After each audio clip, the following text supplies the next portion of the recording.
আসসালামু আলাইকুম প্রিয় খামারি ভাইয়ারা, দেশ এবং প্রবাস থেকে যারা আমার ভিডিওটি দেখছেন সবাইকে আমার ভালোবাসা এবং শুভেচ্ছা।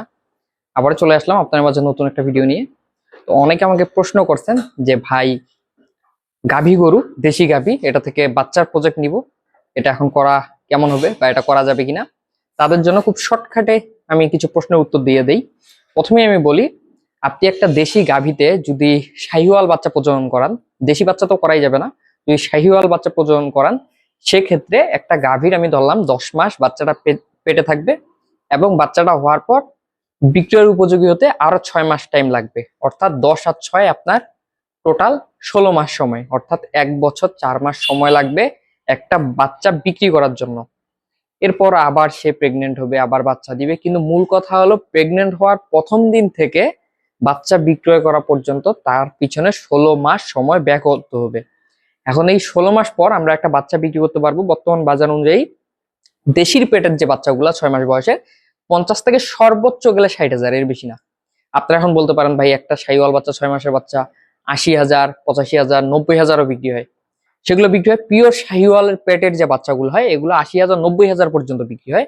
কিন্তু দেশি গাভীর বাচ্চা আপনি কখনোই কিন্তু 60-এর উপর বিক্রি করতে পারবেন না। এখন কপাল গুনে অনেক বড় মাপের যদি দেশি গরু হয় এবং বাচ্চাটাও যদি খুব ভালো একটা সিমেনের কপাল গুনে পেয়ে যান, সেক্ষেত্রে হয়তো বা খুব বেশি বড় হয়ে গেলে 70 পর্যন্ত বিক্রি করতে পারেন।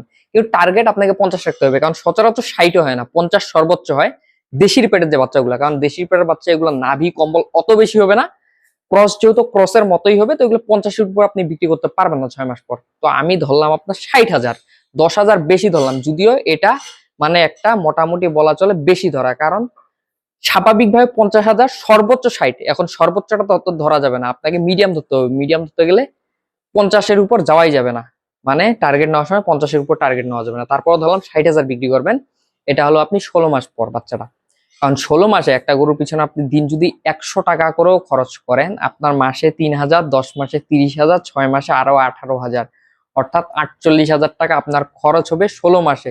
দিন 100 টাকা খরচ হইলে এখন 16 মাসে 48,000 খরচ করে আপনি যদি 50,000 টাকার একটা বাছুর পান, ওই বাছুরটা পাওয়ার জন্য কিন্তু গরুকে সিমেন্ট দেওয়া লাগছে, সিমেন্টের দাম আছে, আবার ঔষধ টৌষধ তো লাগছেই, এগুলোর খরচ কিন্তু 2,000 হয়ে যায়। তার মানে 48,000 খাওয়া খরচ, ঔষধ 2,000 খরচ, 50,000 টাকা খরচ টোটাল। মূল কথা, কোনো লাভ নাই। এখন তাই বলে কেউ কি বাছুরের খামার করতেছে না, বা বাছুরের খামার করা যাবে না, বা দেশি গাভী থেকে কি শাহিওয়াল বাচ্চা নেওয়া যাবে না? নেওয়া যাবে। কিভাবে নেওয়া যাবে? আপনার যদি ঘাসের প্রজেক্ট থাকে, ধরেন যে আপনার একটা জমি আছে, যে জমিটা 10 বিঘা আপনার চারো সাইডে, এখন জমিটার সাইডে কিছু পার আছে, ধরেন জমিটা আপনি ফসল আবাদ করতেছেন, সাইডে আপনি ঘাস লাগাই দিতে পারেন।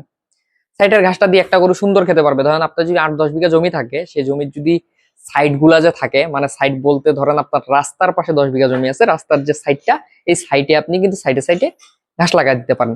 অথবা যে আমরা আইল বলি, সীমানা গুলাই আইলেও ঘাস লাগাই দিতে পারেন, অনেকেই দেয়, এটা ঘেরার মতো কাজ করে। তো এইগুলোতে ঘাস লাগাই দিলে কিন্তু আপনার মোটামুটি একটা গরু চালায় নেওয়া যায়। অথবা আপনি আরেকটা করতে পারেন, আপনার মোটামুটি মনে করেন যে বাড়ির পাশে কিছু ফাঁকা জমি আছে বা পুকুরের পার আছে, অথবা আপনার 8-10 শতক জমি পড়ে আছে, আপনি সেইখানে 5-7 শতক বা 10 শতক জমিতে ঘাস লাগাই দেন, সুন্দর আপনি একটা গরু পালতে পারবেন সারা বছর। 10 শতক ঘাস যদি লাগান, সারা বছর গরুটাকে খাওয়াইতে পারবেন ওই 10 শতক ঘাস, ওইটা দিয়েও আপনি গরুটা পালতে পারতেছেন। তাইলে আপনার হচ্ছে কি, আপনি 10 শতক ঘাস লাগায় রাখে দিচ্ছেন, বা ফ্রি আপনার পাড়ের ঘাস লাগানো আছে, এগুলো গরুটা খাচ্ছে। আর দিনে আপনি তাকে স্বল্প পরিমাণ মোটামুটি 50 গ্রাম ডিসিপি খাওয়াইতে পারেন। 50 গ্রাম ডিসিপির দাম আহামরি না, 4 থেকে 5 টাকা সর্বোচ্চ খরচ হবে। আর পাশাপাশি 1 কেজি ধানের কুড়া খাওয়াইতে পারেন। 1 কেজি ধানের কুড়ার দাম আপনার মোটামুটি 15 টাকা। 15 টাকা আর 5 টাকা, 20 টাকা খরচ। 20 টাকা হলে মাসে 600 টাকা, 10 মাসে 6,000 টাকা। আর আপনার এইদিকে 6 মাসে হইলো 3,600 টাকা, অর্থাৎ আমার মোটামুটি 9,600 টাকার মধ্যে 16 মাস কমপ্লিট হয়ে গেল দিন 20 টাকাতে। 9,600 টাকার জায়গায় যদি 10,000 হয়, 50,000 একটা বাচ্চা বিক্রি করলে 10,000 খরচ, 40,000 টাকা, তারপর কিন্তু প্রফিট থাকতেছে যদি ঘাস থাকে।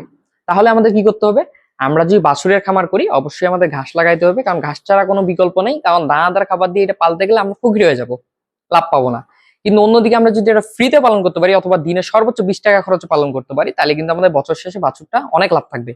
আর ফ্রিতে পালতে গেলে ঘাসের কোনো বিকল্প নেই, কাজে ঘাস করতে হবে। আবার অন্যদিকে যদি আমরা ফ্যাটেনিং করতে চাই, তাহলে কিন্তু ঘাস দিয়ে হবে না, আমাদের দানাদার খাবার লাগবেই। কাজে ঘাস দিয়ে আমরা কোন প্রজেক্ট করতে পারবো? বাছুরের প্রজেক্ট করতে পারবো, দুধের প্রজেক্টটা করতে পারবো।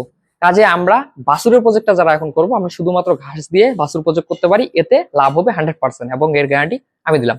তো আশা করি যারা সম্পূর্ণ ভিডিওটা দেখছেন এইটা থেকে অনেক কিছু বুঝতে পারবেন এবং উপকার পাবেন। ভিডিওটা ভালো লাগলে অবশ্যই চ্যানেলটা সাবস্ক্রাইব করে রাখবেন, পাশাপাশি ভিডিওটাতে একটা লাইক দিয়ে রাখবেন। সবাই ভালো থাকবেন, সুস্থ থাকবেন। আসসালামু আলাইকুম।